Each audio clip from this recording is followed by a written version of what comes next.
Hey, you all, Farmer Jesse here. Welcome back to the No-Till Market Garden Podcast Summer Shorts series, where we are getting the super nerdy details on specific subjects all summer long while we gear up for Season 3 of the podcast in October. I am super excited about today's interview with Jennie Love of Loven Fresh Flowers. I called Jennie to talk specifically about one thing, and that's living pathways. Why she uses them, how she manages them, and how she keeps them from creeping into the growing beds. It was a super inspiring conversation. I know for me, it's so incredibly helpful and encouraging to hear from someone who has had success with a technique like this on a commercial scale and can just say, yeah, dude, it works.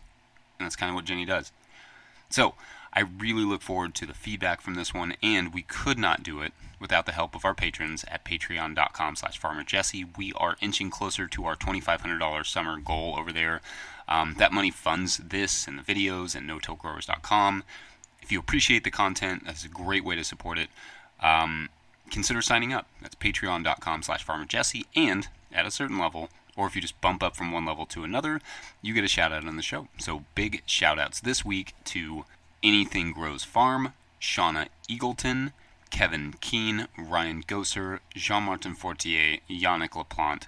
Thank you to all of our show supporters. Everyone I shout out over the summer will get a bonus shout out when the actual season begins. So another reason to sign up. But thank everyone who supports our show, even if it's just kicking us a few bucks on Venmo to say thanks to @NoTillGrowers. All right, enough for me. Let's get into this amazing conversation with Jennie Love of Loven Fresh Flowers. Jennie Love, thank you so much for taking the time today. I thought maybe we could start with having you just give us an idea of your garden layout. Like, how big is the garden? How many beds are you working with and that sort of stuff? Sure. And thanks for having me, Jesse. I'm excited to be on the podcast. So the farm that I have is located in Philadelphia, and I currently have about 3.25 acres in production, and I have 6 acres in total that I'm maintaining. And in terms of the number of beds, that's a really good question. I feel like a bad farmer because I can't answer that question off the top of my head. To be fair, I don't know how many we have. I think it's 72. Okay. It fluctuates a little bit. Okay. It's because for us, my farm is exclusively a flower farm, which makes it a little different maybe than some veggie farms in that a large percentage of my crops are perennials. And so the way we manage beds in a perennial setting are different than the way we would manage annual beds. So it's not quite the same as just intensive vegetable production in terms of I don't keep track of my total beds because a lot of them aren't being turned over every year. So that's my excuse, at least, for not knowing. Yeah. Real quick with those beds, are they generally in that 30-inch range, or what's the width? Yeah. So the bed setup for our annual production, at least, is actually a 36-inch wide bed. All our beds are no-till. We use the deep mulch system. And I went with 36-inch wide because that happens to be how wide a roll of corrugated cardboard that I get from Uline is. So it turned out to be a really good way to make our beds uniform by using these rolls of cardboard. And so those are 36 inches wide. And then our planting rows within the beds are 6 inches apart. So we get 5 rows per bed for production wise. And that's in the annuals. And then when it comes to perennials, that varies anywhere from 36 to 48 inches wide, depending on the crop that's in there. So we grow a lot of large woody type crops such as hydrangeas and viburnums. Those need to go into 48-inch wide beds. And then we also grow smaller perennials such as veronica and baptisia. Those go into 36-inch wide beds. How much of that is covered in living pathways, or are you also doing sort of cultivated pathways as well? Nope, 100% living pathways. I am a big, big fan of living pathways, which I'll get on my little soapbox and tell you why then. But everything is living pathways, yeah. Okay, get on the soapbox. I want to hear it. Oh, okay. All right. So I've got, I really did a lot of thinking since you asked me about this topic, and I wanted to make sure I could be articulate about my reasons. So I actually have 5 solid reasons for having living pathways at your small farm. And reason number 1, and possibly the most important one to me, is that living walkways, they feed the soil. So when some other alternatives, which most of the listeners probably have thought of all the alternatives, but I'll just state them for the record, so to speak, is you can cultivate your walkways and leave them as bare soil, essentially. You can mulch your walkways, usually with wood chips or straw or something else. And you could also, which is very popular in the small floral farm world, is to use landscape fabric, woven landscape fabric, entirely across the entire field. So there's no bare soil anywhere. So those are kind of the 3 other options as far as I know. And Jesse, if you know of another option that I'm not aware of, please let's talk about it. But one of the reasons I'm such a big advocate of living walkways is because ultimately, most of your listeners and hopefully most people that are super into no-till farming understand that we need to feed the soil. And to do that, we need to have living roots in the soil at all times. So that includes the walkways as far as I'm concerned, because if you have cultivated walkways or mulched walkways or possibly even worse, landscape fabric over your walkways, what that's creating is a desert environment underneath the soil surface for that soil universe of life. They are without a food source as a result because living roots are what are feeding the soil. So I personally, at my farm, do not want to have a wasteland between each one of my beds. While it may make the farmers and us super happy, so to speak, to think like, yes, I have less weeds. It's not helping the little guys under the ground, because that's why nature makes weeds. Is weeds are just a way of feeding the soil. Weeds aren't actually bad guys. They're a way nature's trying to feed all the fungi and all the microlife down in the soil. And so I think it's really important to continue what nature wants us to do, which is to have living roots on every bit of the soil surface. So that's my number 1 reason to continue to have living pathways at my farm, and why I'm such a big advocate of it, because I kind of liken it to, if you think of yourself trying to cross the Sahara Desert, you're not going to make that trip very often, right? Well, the little microbes in the soil are not going to want to cross your pathways to go from bed to bed if there's just this desert wasteland between each one of the beds. So, so that's reason number 1. What do you think, Jesse? Do you agree? Yeah, well put. And the only other pathway management I could think of was using cover crops. We've used cover crops in the pathways that have winter killed, so you get a combo of the living roots and right. a little bit of the above ground Yeah. mulch. But no, that's great. Yeah, and I think in that capacity, we use cover crops as living walkways as well, which is kind of hard to explain without showing pictures. But in our woody field, in the shrubs field, where we have big tall shrubs and our aisles are 60 inches wide, what I do is I sow a cover crop of rye or buckwheat, depending on the season, and then let that grow tall. And we're just mowing at the edges closest to the planting rows. So we make sure nothing's creeping into the rows, but we're letting the cover crop get really tall out there in the middle of the wide aisle. So that creates habitat, and also then that cover crop usually, goes to termination naturally and falls over. But I figure that's still feeding the soil a lot more than, cultivating or covering it, so to speak. So, yeah, I totally agree. Did you have other reasons for living paths? I think you said there were 5. Oh, yeah. Yes, I do have other reasons. So another reason to have a living walkway at your farm is to reduce runoff from rain. So here in Philadelphia, I think it's probably the same for you guys down there, we get torrential summer storms, which can dump like an inch of rain in just a few minutes. And so if I didn't have living walkways and I had one of those other systems, there would be a lot of water runoff, which could pollute the waterways, and it also will erode my topsoil very quickly. So for me, it's really important to have the living walkways because then they're there to naturally absorb the water and to slow the impact of the water.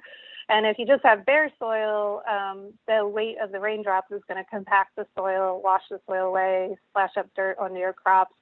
If you have mulch soil, you're in a heavy rainstorm around here, at least, that mulch would just wash away, which would make us have to double up our work and lose a good resource. And then with the landscape fabric option, that water would just be like a giant gutter of white water running off of the field. So the living pathways really help with that for sure. And then another reason is that I consider, this might be a little controversial and people can chime in, but I think that living pathways are really easy to maintain. And I think that's why most farmers don't have living pathways, is because they think it's going to be a pain in the bleep. So I'm here to say, I think I've tried all the ways, by the way, for the record. I've done all of the other options, and I personally think living pathways are the easiest. So basically, the key to success there is to get a mower, a good working mower, make it the exact width of your aisles, of your walkways, and then make sure you mow every week religiously. We mow every Thursday here at the farm. It is not something that ever gets put off. So if you do it every single week, we can mow all the walkways at my farm in about 30 minutes. So it's an easy breezy thing to do compared to schlepping tons of mulch around or laying lots of landscape fabric and so forth. So I think living walkways are pretty easy. Have you had experience, Jesse, with maintaining living walkways? I'm getting experience now. We're using a flail mower, but it's a little bit wide for living pathways because we only have 18-inch pathways and our mower is like 24 inches. So it's a little bit awkward, but I'm trying to gain some experience because I want to better understand it. But I've noticed the reduced runoff thing has been tremendous. Can I ask you a question about what mower you're using? Yeah, definitely. I'm using a mulching push mower. Mine is 21 inches wide, and I actually purposely made all my aisles 21 inches wide because I have this particular mower. That's a pretty standard width. 20 inches or 21 inches is pretty standard for push mowers. And so I use a mulching push mower because that drops all the cutting straight down onto the pathway instead of slinging it over into the crops. So I definitely don't want to have a lot of grass clippings on my flowers, and I'm guessing you don't want them on your veggies either. So so it's a relatively low investment in terms of the expense of that mower. I think it was $189, and I've been using the same mower for 3 seasons now with very little maintenance. So that seems pretty straightforward to me in terms of which mower I recommend for sure. That's great. Did you have another one? Did you have another reason? Oh, yeah. I have another reason. One thing that's really important to me here in Philly, which we talked about just a minute ago off the record about how hot and humid it is right now. I personally believe strongly that if you're in a hot, humid climate, you should have walkways because it provides a tremendous cooling effect in your field. So instead of, say, like black landscape fabric, which is kind of the norm in flower farming, that just absorbs heat. I had to give that up after 1 season because it turned the field into an oven. And then the same I found with mulching because I was using a dark sort of compost bark mulch, and that just created a heat sink as well. And then obviously cultivated ground would just be bare and would absorb a lot of heat. So in contrast, the living walkways, when they're nice and lush and green, actually provide a tremendous cooling effect. So I would be lost without my nice, easy, breezy walkways that keep me from dying out there. So that's another important one to me personally. And then my fifth reason is that I just think that a small farm looks so much more beautiful with living walkways than it does with a lot of the other options. It just feels a lot more natural to me to be walking along in grass. Especially with cultivated or landscape fabric options. I know a mulch farm can look really nice too, but there's just something really visually pleasing about lots of walkways that are nice, lush green. It just feels like it's the way it's supposed to be. So those are my 5 handy dandy reasons. I love that. That was great. Okay, so let's talk about setup. Have you been doing living pathways sort Yeah. of since the beginning, or was that sort of a later decision? Yeah, living pathways started from in the current field that I'm in, it has been since the beginning. In the very, very beginning, I was in another farm. I've moved my farm, which really was a small garden when I first started. I've moved it 3 different times. So now I'm at a permanent home, so to speak. So I've had living walkways since 2011, I think was when I started living walkways. And they've just self-perpetuate. There's not much that we do to continue them other than to mow. When we open up new ground, I sow with clover initially, especially if I can get it sown in the fall so that it'll get the cold treatment that it needs to really germinate. And then the clover is always spotty and it's never enough, but eventually sort of what I call the native grasses, where they're not probably native at all, but the opportunistic grasses will come fill in the space. And those grasses would definitely turn into like obnoxious weeds if we didn't keep mowing, but because we keep mowing, it just turns into a nice tame green carpet, basically. And eventually the clover has disappeared in most of our aisles. It's not like I've been able to maintain clover. I just don't think clover's that in love with my soil here. But it is a good way to start the pathways, I think, or to sow anything, something to get something green going in your pathways that's willing to be mowed. You could do rye as well. Any cover crops that you can mow or could be grazed, I think would start your living pathways, and then you just have to keep them going by mowing them. Right, so you're not necessarily worried about which species are in there. No, I don't care at all. I don't even know. I just mostly want a really dense network of living roots that are continuing to feed the soil, and what they do, who's actually there in the mix doesn't matter to me, honestly. But do you think, Jesse, have you thought about what kind of species you want to have in the walkways for yourself? Right. I mean, in some ways, especially if you're mowing that much, you'd probably want grasses. Like clovers will only take so much mowing. Well, I guess they'll take a fair amount of mowing.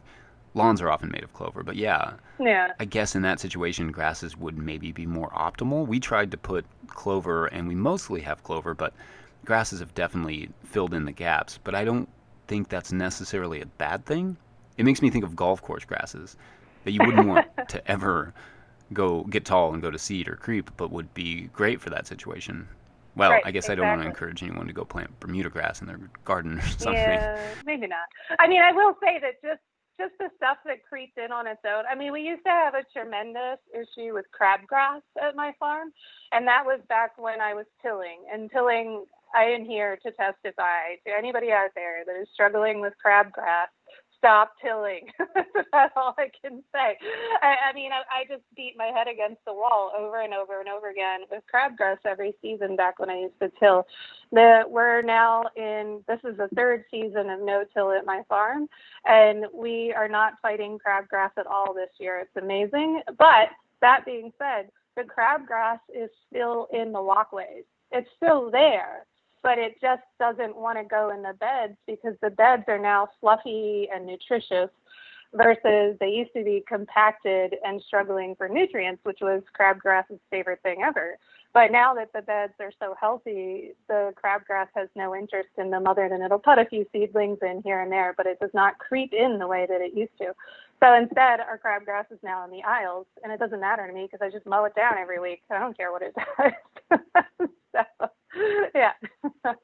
What about that creep element? When I think about living pathways, oftentimes what people are doing is that they have living pathways, but then they have plastic down the middle or landscape fabric Right. to keep the grass from creeping in. So what are you doing to keep the edges clean, or is mowing sufficient? Yeah, so there's two things that we do in chorus with the mowing on a weekly basis, which, by the way, the mowing on a weekly basis really stops that creep largely. There's not too much creep as a result.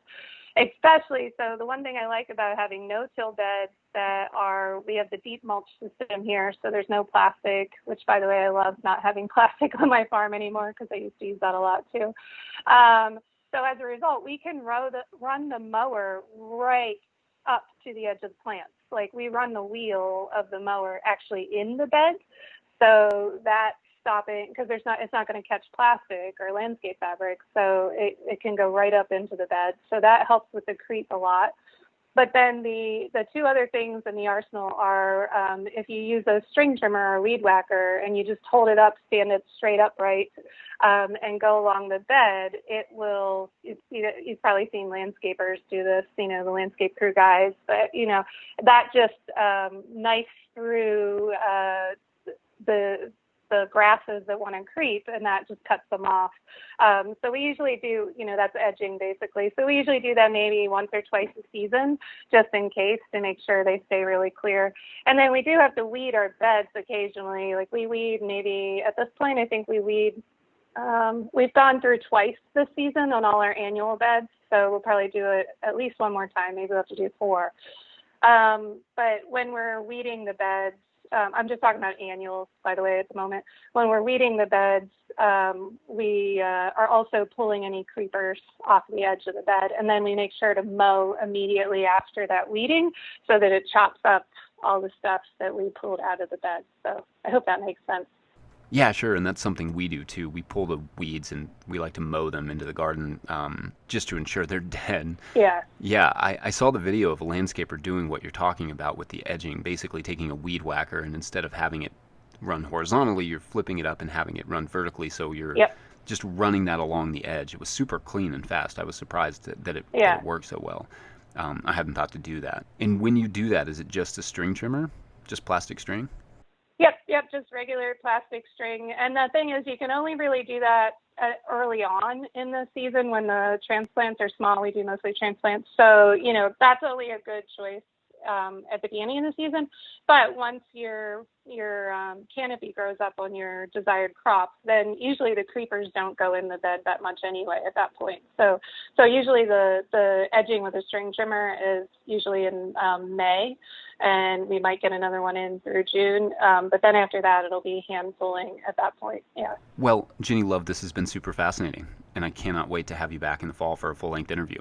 Well, thank you for having me. I'm glad to be able to tell people to consider adopting living walkways. I think it's a really critical part of having a truly healthy ecosystem at your farm. So I appreciate the opportunity, Jesse. Absolutely.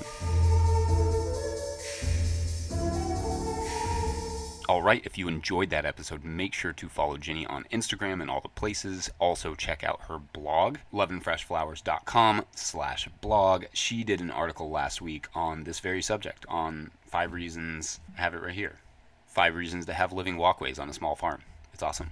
Subscribe to the podcast wherever you're getting it, and make sure to check out patreon.com/farmerjesse. We sold out of hats in a hurry, sorry, but whatever we do bring in next, patrons will get first dibs.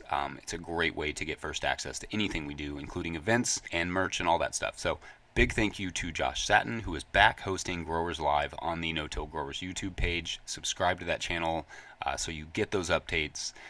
Giant thank you to Jackson and Jordan Roulette, who are buried in hat shipping mayhem right now. Thank you to them. And thank you, as always, to my wife, Hannah Crabtree, for the enormous amount of putting up with me that she does. Thank you all for listening. We'll see you next week. Bye.